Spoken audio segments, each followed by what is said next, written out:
Paanong nagagawa ni Blythe ang mga bagay na ito na parang immoral tignan sa ibang mga tao? Unang fact kung bakit mahal ng mga netizen si Blythe is that being a celebrity, we saw her grew up in the industry. And we also can't deny the fact that she is a good artist.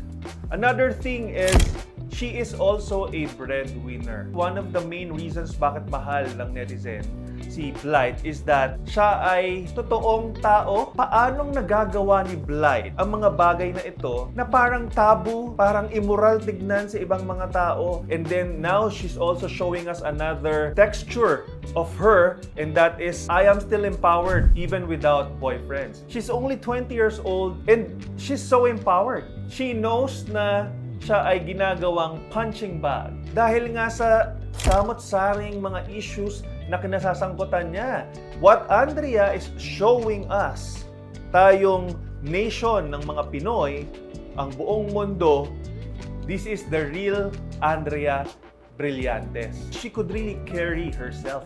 And that's really important. She knows what to do, how to react on certain things. She knows when it's her battle and when it's not.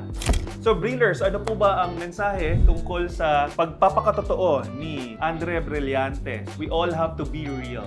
Because kahit ano pang ibato sa'yo, napakalaki man yung bato na yan na dumaan sa buhay mo, yung pagsubok na dumaan na yan, if you are real, if you are true to yourself, natural, lahat po ng iyan ay malalampasan mo.